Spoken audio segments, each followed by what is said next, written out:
पालना में सो रहा है या ऐसे ही सो रहा है, सोया है तो उठेगा, लेकिन जब तक सो रहा है तब तक आप काम कर सकते हैं, कुछ विशेष काम भी कर सकते हैं। तो उसी प्रकार से वो बच्चा सोया है तो काम हो रहा है, बच्चा उठ गया तो काम नहीं होगा।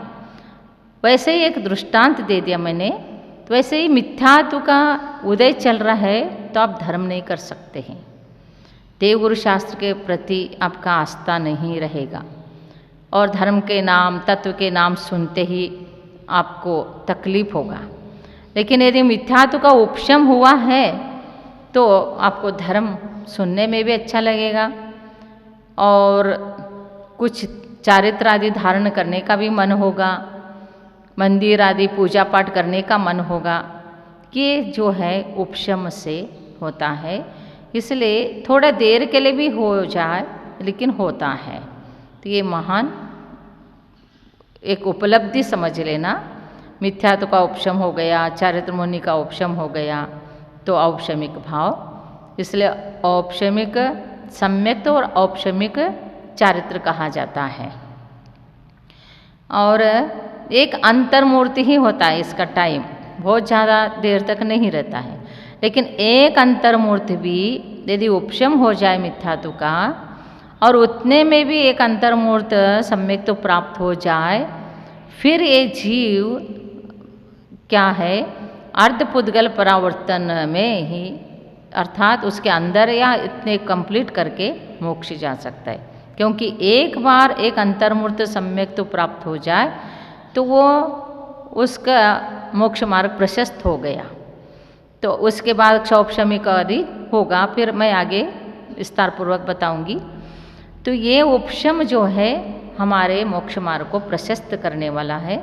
तो एक आप समझिए 8 कर्म है, 8 कर्म में ज्ञानावरणी कर्म का कोई मति ज्ञान श्रुति ज्ञान आदि है, इनका उपशम नहीं होता है।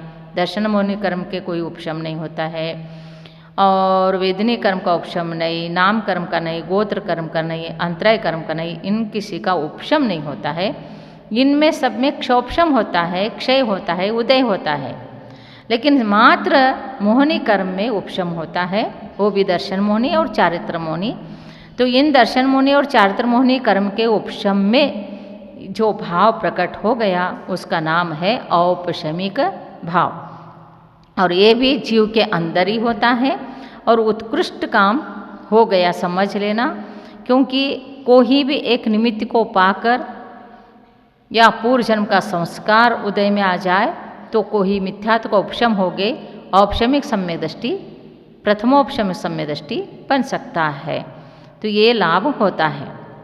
और क्षायिक में जो है तो क्षायिक भाव कर्मों का क्षय होने के बाद जो भाव प्रकट होता है उसको क्षायिक भाव है, समझ लेना। मिथ्यात्व है और सम्यक मिथ्यात्व है, सम्यक प्रकृति है तीनों का, और अनंत आनंदी क्रोध मान मायलोभ, ये 7 प्रकृतियों का चाहे उपशम हो जाए तो औपशमिक भाव है, क्षय हो जाए तो क्षायिक है, और इसमें से क्षोपशम हो जाए तो क्षौपशमिक भाव होगा।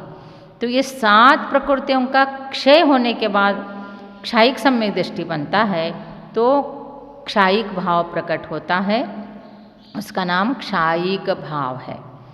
और मिश्र भाव किसको कहते हैं? तो मिश्र में क्या है, क्षौपशमिक कहा जाता है। मिश्र में उदय भी है, उपशम भी है, इसलिए उसका नाम मिश्र पड़ा है।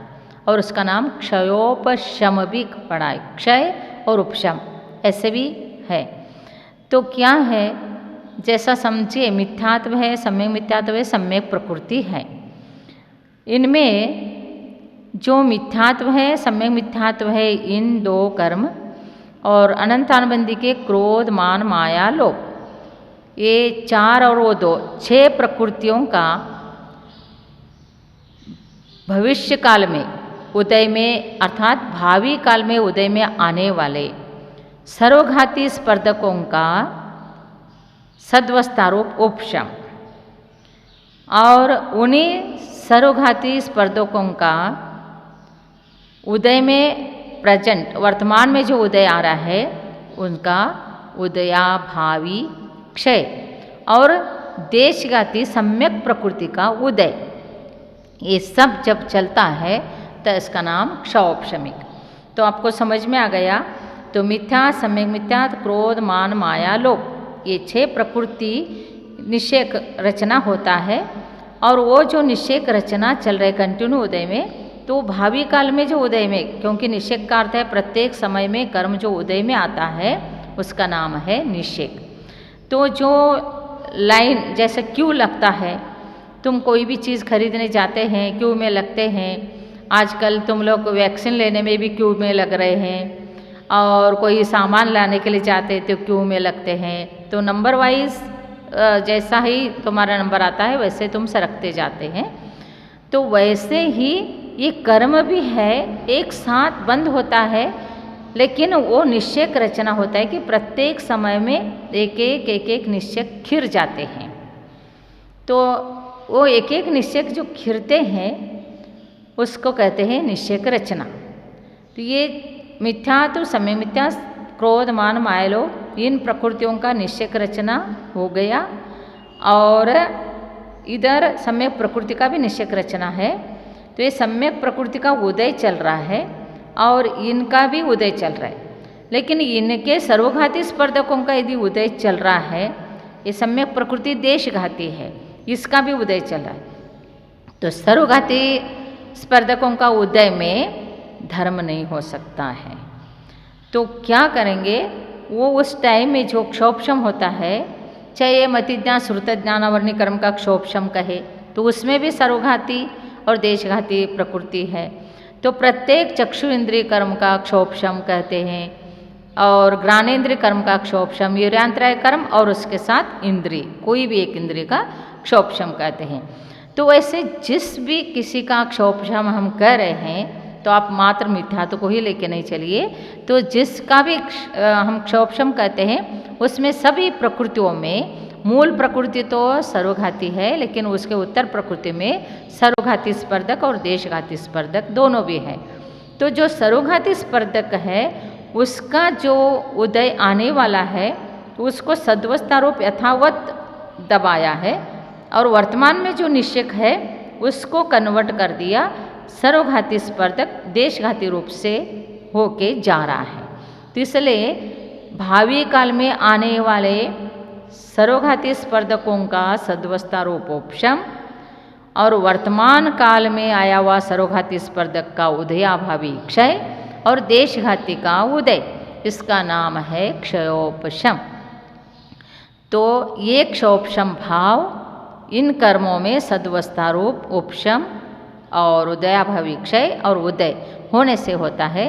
इसलिए हम जो मति ज्ञानावर्णी कर्म का, या हम सीधा सीधा कहते कि ज्ञानावर्णी कर्म का क्षोभशम इसका बहुत तीव्र है, इसलिए इनको हर चीज़ समझ में आता है और याद रहता है। तो याद रहना और तत्काल समझ में आना ये बहुत बड़ी बात है। तो इसमें क्षोभशम है। तो जो क्षोभशम से हो रहा है तो ये पुण्य से हो रहा है, क्योंकि परिणामों में निर्मलता आ जाए, परिणामों में विशुद्धि आ जाए, हमारे भाव अच्छा रहे, तो ये कर्मों में क्षोभशम होता है। तो क्षोभशम से अच्छा ही प्रकट होता है, चीज़ अच्छा बन जाता है। तो इसलिए महानुभाव जो ये अच्छा हो रहा है तो ये पुण्य से हो रहा है। तो ऐसे ज्ञानावर्णी कर्म का क्षोभशम होता है हम कहते हैं, और अंतराय कर्म का क्षोभशम हो जाता है कहते हैं। दानांतराय का क्षोभशम, लाभांतराय का क्षोभशम, और भोगांतराय का क्षोभशम, उपभोगांतराय का क्षोभशम, वीर्यांतराय कर्म का क्षोभशम। तो प्रत्येक चीज़ के साथ वीर्यांतराय कर्म तो रहता ही है क्षोभशम में, और उस संबंधित इंद्रिय का भी क्षोभशम रहता है। तो उससे क्या है, हमको बात समझ में आती है। जो चीज़ पढ़ रहे हैं उसको समझते, जो चीज़ सुन रहे हैं उसको समझते। कोई चीज़ ध्यान में है तो वो क्षोभशम है, समझ लेना। और क्षोभशम जिस चीज़ का नहीं है तो वो चीज़ आपके दिमाग में होते हुए भी आपको समझ में नहीं आएगा। जैसा एक सामान्य एग्जाम्पल, तुमको दैनंदिन जीवन में होने वाला जो उदाहरण मैं दे रही हूँ, जैसा कोई भी चीज़ आप घर में लेडीज़ लोगों के लिए भी सोचिए कि घर में किचन में कोई चीज़ रखा है और किस में क्या रखा है भूल गए, अरे जीरा किस डब्बा में है तो वो भूल गए, तो इसको याद करते हैं किस में रखा है, तो फिर या तो वो डिब्बा में लिखते हैं तो कोई बात ही नहीं, लेकिन ऐसे ही कोई चीज़ ढूंढ रहे हैं, कोई चीज़ पॉकेट रखा, कोई चाबी रखा है, कोई पैसा रखा है, कोई आभूषण निकाल के रखा है, कहाँ रखा है कहाँ रखा है, ऐसे करते स्वयं रखते हैं और थोड़े देर के बाद स्वयं भूल जाते हैं। तो भूल गया तो उस वस्तु संबंधित आवरण हो गया, इसलिए वो समझ में नहीं आ रहा है। जैसा सूर्य का उदय है लेकिन उस सूर्य के उदय के ऊपर से बादल जा रहा है तो प्रकाश अर्थात धूप नहीं पड़ती है, बादल जैसे हट जाता है तो धूप निकल आती है। वैसा ही जो चीज़ हमने रखा है वो याद नहीं आ रही है, इसका मतलब उस संबंधित पर्दा आ गया, ज्ञानावरणी का पर्दा आ गया। और जैसे ही ज्ञानावरणी कर्म का पर्दा हट गया तो क्षोभशम हो गया। तो कोई दूसरे चीज़ करते समय या खाना खा रहे हैं तो याद आ गया, अरे मैंने मेरा जो आभूषण है मैं इस अमुक डब्बा में इस अलमारी में रखी हूँ, तो याद आ गई। तो तुरंत याद, जब ढूंढ रहे थे तब नहीं मिला, तब समझ में नहीं आया, और जब ऐसे दूसरे काम में लग गए तो फटक याद आ गया, तो उससे क्या हो गया, वो क्षोभशम हो गया। तो कब क्षोभशम होता है ये नहीं मालूम होता है, इसलिए निरंतर प्रत्येक चीज़ का क्षोभशम रहे, याद रहे, स्मरण में रहे। तो उसके लिए अपने भावों को अच्छा रखना चाहिए, ज्ञान संबंधी हो और ये दान संबंधी हो, ये सब पूजा पाठ आदि है, परोपकार है, करुणा है, ये सारे चीज़ें इसमें हेल्प करता है। तो जीवों के भाव को विशुद्ध बनाने के लिए ये सारी चीज़ भी उपयोगी है। इसलिए कहते हैं कि ज्ञान का विनय करेंगे तो ज्ञानावरणी कर्म का क्षोभशम होगा, दर्शन का विनय करेंगे तो दर्शनावरणी कर्म का क्षोभशम हो जाएगा। तो ऐसे दान देंगे तो दानांतराय कर्म का क्षोभशम होगा, अंतराय कर्म का क्षोभशम होगा। और कोई भोग उपभोग वस्तु दान आदि करेंगे तो उसका भोग उपभोग वस्तु के संबंधी क्षोभशम। तो ये सारे चीज़ों का जब क्षोभशम हो जाता है तो क्या होता है, उसका लाभ होता है। दानांतराय कर्म का उदय और लाभांतराय कर्म का उदय है तो अंतराय हो जाता है, और दानांतराय कर्म का क्षोभशम है और लाभांतराय कर्म का क्षोभशम है तो निरंतराय होता है। अंतराय और निरंतराय, अंतराय क्यों आ गया तो आवरण के कारण आ गया, और निरंतराय क्यों हुआ तो वो पर्दा हट गया।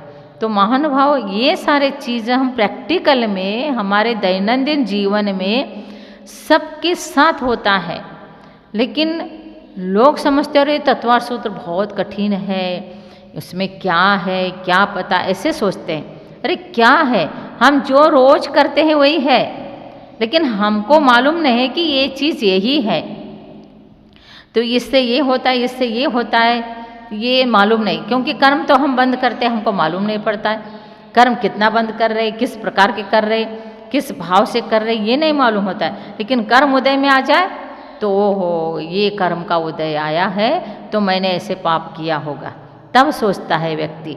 लेकिन कर्म करता है तो हंसते हुए करता है, कर्म को भोगता है तो रोते हुए भोगता है। कितना भी पुरुषार्थ करता है उसको लाभ ही नहीं हो रहा है, न कोई बिजनेस में लाभ हो रहा है, न कोई संपत्ति में लाभ, किसी चीज़ में लाभ नहीं होता है। ये कर्म का उदय ही है। वैसे कितना पढ़ते हैं कितना पढ़ते हैं लेकिन याद ही नहीं रहती है, वो भी कर्म का उदय ही है। और कोई चीज़ इतना सा पढ़ो इतना समझ में आता है तो क्षोभशम उत्कृष्ट है। तो क्षोभशम उत्कृष्ट क्यों हुआ, वैसे पुण्य का बंद कर दिया, ऐसे क्षोभशम हो गया।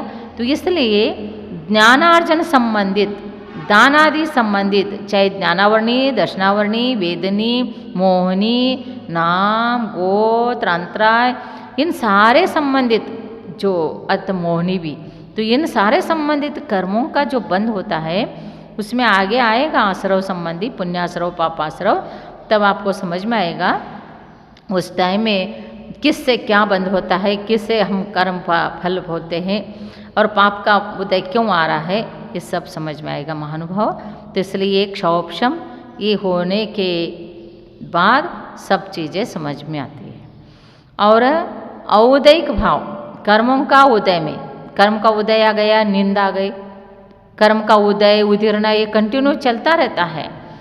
तो भूख लगा तो उदय में नहीं भूख, उदीरना भी एक प्रकार का उदय ही है, लेकिन वो फटाफट निश्चय जो है उदयावली में आके गिर जाते हैं तो उसको उदीरना कहते हैं। तो ऐसे कर्मों के उदय या उदीरना से फल भोगता है व्यक्ति, तो औदयिक भाव है। और पारिणामिक, क्योंकि कौन कौन से कर्म है, कितने प्रकार के हैं, ये सब आगे सूत्र में आएगा। पारिणामिक भाव है तो जीव का उदय, उपशम, क्षय, क्षोपशम इन किसी का अपेक्षा न करते हुए मात्र आत्मा का जो भाव है उसका नाम पारिणामिक भाव। तो पारिणामिक भाव ये भी जीव का भाव, इसलिए पांचों भाव जीव से रिलेटेड है, जीव के अंदर ही ये भाव प्रकट होते हैं, इसलिए इसका नाम जीवस्य स्वतत्वम, जीव का स्वतत्व का है।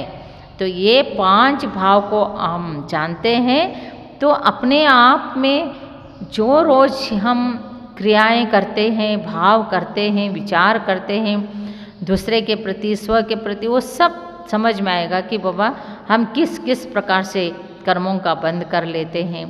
विदाउट रीज़न ही बैठे बैठे आंख बंद करके जाप भी कर रहे हैं, लेकिन बहुत भारी कर्मों का बंद भी कर रहे हैं, क्योंकि आंख बंद किया, माला जाप कर रहे हैं, लेकिन किसी के बारे में बुरा विचार आ रहा है, बुरा सोच हो रहा है, तो कर्म का बंद हो रहा है, तो वो कर्मों का फल उदय में आके फल देता है।